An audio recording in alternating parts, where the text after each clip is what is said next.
Hey guys, welcome to Saturday Question and Answer right here on the Digital Outlook channel. Now, guys, I know this one is coming out a lot later than what they normally do. And have you ever had just one of those days? Well, guys, I did. This morning I had gotten up and Judy and I were getting some work done around the house, and I had, a whole bunch of stuff that needed to be thrown out to the dump. So I connected with a friend of mine. We went down, threw all this stuff out. Well, when I came back, Judy had been out with the dog going for a walk, and she was just a ways down there. And I realized, man, it's like a long way for her. It looked about a mile away at least to walk back home. So, I jump into the golf cart and I whiz down there and I pick her up. Dog's in there, and we're driving around. Well, the lithium battery system that I have in my golf cart, it has what's called a BMS on there. It's a chip in the battery itself, so that if it gets overpowered or whatever, well, the system for safety reasons shuts down. Well, we get way out there and I happen to hit the pedal a little too hard, and poof, that thing just shut right down. Well, now I'm walking all the way back home, at least a mile, if not a little bit more. And I get the truck and, drive back there, put the tow rope on it. We get it all towed back. It's at the house. Everything's cool. It's all working good. No big deal. Well, as I was backing out the truck, I ran over my Greenworks Pro, weed whacker, and I cracked the handle all the bits. So, there I come back. I see this mess that I made. Well, I end up thinking, well, I'm just going to go fix it. So I did fix it. I fixed it, got it all working, but it's just a little too short now because I had to take off, 2-3 inches off the handle where it broke and all this kind of stuff. Well, I decided, forget that. I'm going to Costco. I'm just going to get a new, weed whacker, which I went out and did. Well, guys, the whole day just zipped right by, and it's just crazy. But in any case, I'm so happy to get out here and to finally just relax. It's just first world problems, right? And share these questions that have come in and give you some good answers on them. Now, the first one is coming from Bob Rock. Now, Bob sent this a ways back, but I had missed it. And I don't know how I missed it, but I did miss it. And so now I've got it where we can answer it. And this is his question. What a great question. You spoke about XRP not actually being blockchain. I was wondering if you could explain this a little further. I told someone this, but yet wasn't able to explain it well. The kind of the layman's way of really going it down. Now, a lot of these ecosystems, which are distributed ledger technology, a lot of times we'll just throw on their blockchain, right? We'll say, the blockchain. But not all of these distributed ledger technologies are actually blockchain. For instance, Hedera Hashgraph is not blockchain. It's a direct acyclic graph. Now, does it have all the kind of attributes of blockchain? It does. The immutability, the pseudo-anonymous stuff, all that kind of stuff, how that all has all that. Same with XRP. Now, XRP is a consensus algorithm.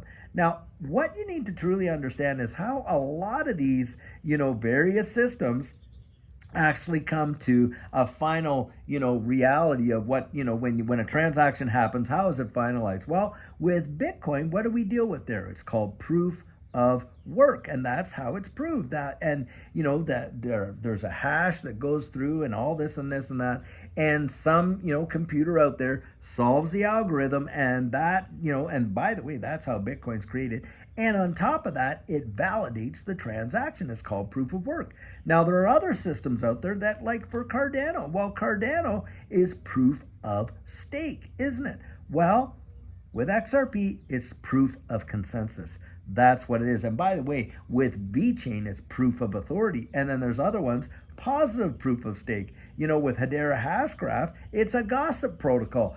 Basically, what we're talking about here is distributed ledger technology that secures the information and backs it up on a ledger. Now, with XRP, there's multiple nodes all around, like all of them. And the idea is that each and every one of these nodes has a copy of the ledger itself.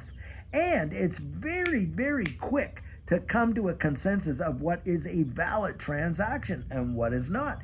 And it has been so perfect in the way that it's done it, that recently we just crossed a milestone of 88 million ledgers closed. Not one mistake. Now that is absolutely phenomenal. By the way, guys, I'm trying out this new soda called Poppy that one of my kids actually drinks, and I thought, well, I'm going to give it a shot and just see how it is. It's a prebiotic soda, and I've been having a few sips, but not too bad. A little bit sour, but hey, who knows what the results are going to be. But needless to say, that's a shameless plug, I guess, for this brand. I don't even know who they are. First time I ever tried it. Well, any case, this is how, these various mechanisms work. Now, it's the attributes of them that make it so vital. And one of the biggest ones is the immutability of it. Why? Because nobody can fudge the numbers. There's no way you can go back, and you'd have to go back and change every single one of those 88 million ledgers to mess with the system. And by the way, XRP is quantum proof. You can have a quantum hardened wallet with XRP. That's a fact. Now that's a whole other discussion. But the point is quantum computing cannot even crack the XRP ledger under various circumstances. And it's something maybe we'll actually talk about that somewhere down the line, because I haven't really prepared for it today to get into that, but it definitely is a part of it.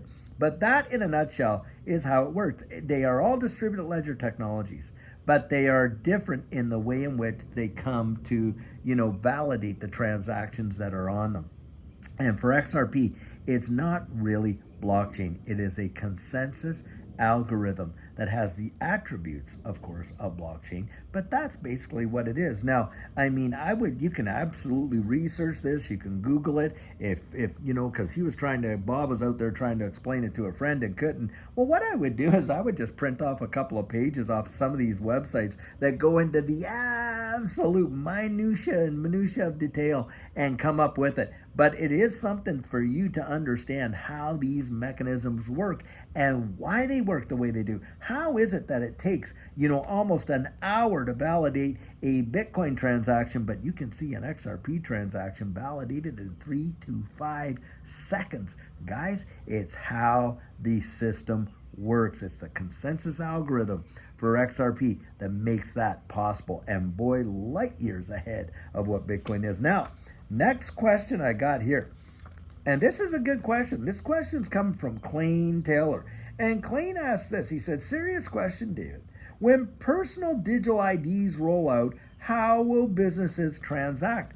Guys, businesses under the acts, like a lot of legislation around the wide world, a business is a legal entity. It is defined as a person. In a lot of our income tax legislation, a business is defined as a person.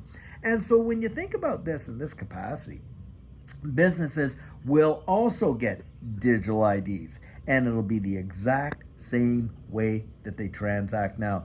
Businesses transact with other businesses as legal entities, don't they? And it will be just like that. And my guess is it'll be fairly highly tied to smart contract interaction, which is absolutely massive. Just think about it. How much easier is it going to be to prove whether a party actually fulfilled a condition in a contract and things like that? That's what smart contracts do. And that type of thing, when you're dealing with, these digital identities interacting in smart contracts, and you absolutely can confirm the identity of the parties and whether or not they fulfilled the obligations of that contract. And when it comes to the compensation of the contract, well, it can be just immediately, seamlessly done. And that's why we call it a trustless system, because we're not trusting one another, are we? We're trusting the technology, and that is going to be a big, big deal. Now, how will businesses interact with us? Well, when it comes to these decentralized identities, our information, guess what? We may have more control and custody over it in a decentralized identity situation than what we do now. Because when you're signing up for a lot of these social media platforms, you're giving them access to, how you use that platform, what you do, what you read, all this and this and that, the advertising you get, and they are making a heap of dough on it, on you, on your demographic profile, your age, your, where you live and where you shop and on and on and on. Well, can you imagine if you had control over that in a decentralized identity way, and by virtually giving it out to this one or that one, you could earn perhaps, a small reward with that information, and you end up benefiting, kind of like, I guess, how Brave browser works. Brave's browser will pay people that use it. They will pay them in basic attention token. And, there's a little reward there I was going to say blockchain, in these distributed ledger, technologies in crypto. They get this, this reward for using Brave browser and that type of thing. So I think that is one way that it could be really revolutionary for you and I. Now, of course, it can be misused. And obviously, we have a lot of these, nations around the world, like, not to mention names, but we all know that are tying, credit scores, social credit scores, of course, to digital identities and individuals, and connecting those things with the central bank digital currencies. Guys, it doesn't have to go down that way. It does not have to go down that way. We can get out there and move forward with technology in a way that protects your autonomy and your privacy. And that is so vitally, vitally important in a free market. That's what we want. And guys, this is where, when you see legislation out there like this Financial Innovation and Technology for the 21st Century Act, which just got passed through the House and is heading over to the Senate. Guys, we want to get behind people that will support legislation that is going to represent those things that you and I hold so, so dear. Absolutely, vitally important. Guys, don't waste it. Don't miss this opportunity. This election cycle is a massive, massive opportunity for this digital asset space here in the United States, and of course around the wide world, when we're talking about, hey, crafting a regulatory framework that is going to give clarity to this space and literally cause the adoption of it to go absolutely monstrous. And the impacts of that, how it will affect us. And guys, it's like this. And I've said this before, back in there when they're saying, hey, go west, young man. Well, we aren't the Lewis and Clarks. We aren't the trailblazers cutting the trail. But boy, can we be the pioneers. I believe that's where we are. Because after the pioneers came, hey, who came next? The settlers. Well, who followed the settlers? Well, the merchants followed the settlers. Who followed the merchants? Well, industry did. The suppliers to the merchants. Who followed industry? Guys, the big finances around the wide world. And boom. And here we are in this digital asset space. And guys, I believe we're literally like pioneers. Now, when this all gets adopted and you see this regulatory framework, what's going to happen? Well, the risk is going to come way, way down, isn't it? And with that risk, hey, the reward. But for those of us that were willing to absolutely take that adventure and in proverbial go west and are the pioneers, who benefit the most from back there? Guys, it was the pioneers and, of course, the trailblazers and this and that. And that's exactly where I think we are. So, guys, exciting times ahead. Well, and I'll tell you what, guys, I sure hope that you're having an absolutely fantastic weekend thus far. And tomorrow we're going to have our Sugar on Sunday, and can't wait for that. And I sure hope you'll join us for that too. But, guys, have an absolute blessed rest of your weekend and take care.